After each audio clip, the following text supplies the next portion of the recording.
Alright, so what we've done is we've went ahead and glued this, pine pitched it in, and now I'm going to take some sinew and I'm going to put it in my mouth.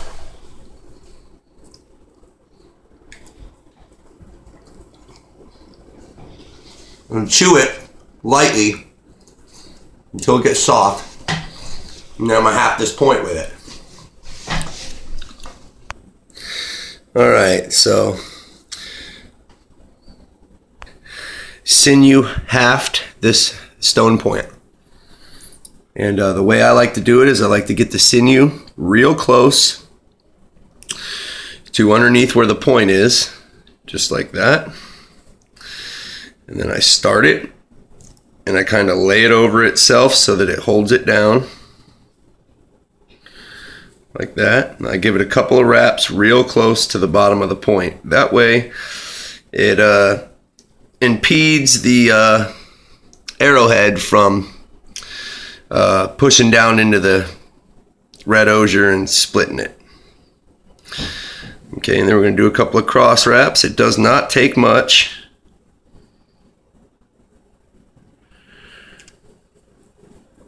I just do 2 times on each side, like that. And then I'll finish it off with underneath the arrow there, like that. And the sinew, a lot of people think the sinew is what actually holds the arrowhead on. But in fact, it's much more attributed to the pine pitch. The pine pitch really does most of the work. So I'm going to chew up another piece of sinew. Now I've chewed up another piece of sinew here. Just got to untangle it. Just give me a second here. All right. All right, so there we go.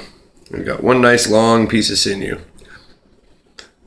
You know what I'm going to use this for is to just wrap down the shaft below the arrowhead a little bit more, just so that I know it's not going to split the arrowhead. And I do that by just spinning the arrow. Sinew is super strong stuff. Pound for pound, it's stronger than steel. And it's real good for like backing bows and stuff like that because it's real flexible and has high tension strength. Okay, now I'm going to take a little bit of this wood glue. Now, usually, that was a little too much. Usually you would use hide glue for this, but I'm fresh out right now, so I'm going to use wood glue instead.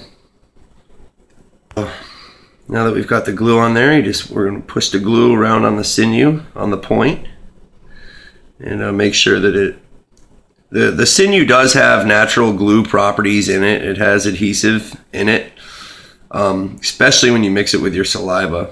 But I like to just glue it just in case. It just gives it a better hold, and I don't have to worry about it when I do that. And one good thing about using the wood glue is that it makes it somewhat waterproof. So if I'm out and it's raining, if you do this with hide glue, you pretty much have to cover the sinew up with a pine pitch. And there you go, that's a hafted point. A really well hafted point. Let's get a little close up here. And you can see when I spin it, that point is very straight. That point is made of dacite, by the way. Now, I'm just going to flip it over. I'm going to put a little more sinew right here so that it doesn't split there when I shoot the arrow, and we are done. And this is just to keep the arrow from splitting. So we're just going to wrap it over itself and then wrap it from about 1/4 inch below the nock, just right up to the bottom of the nock, and that's it. Once we get it there, we'll turn around and wrap it back on itself. Come back down. I don't know if you saw that or not, but see how I wrapped the sinew just right up to the nock. Put a dab, a tiniest dab of glue. Well, it's still a little bit too much, but you get the drift. And there you have it. Now we have one finished arrow. Go ahead and check it out from top to bottom there. I hope you guys enjoyed this series on how to make a red osier arrow from start to finish. And I'm glad that you guys could join me for this. And if you have any questions, feel free to hit me up in the comment box. And like I said, please hit the like button and the subscribe button. And we'll catch you guys later. See, the black feather is the cock feather, and the shorter side of the nock is right in line with the cock feather. This arrow came out really good. Red osier dogwood. All right. Peace.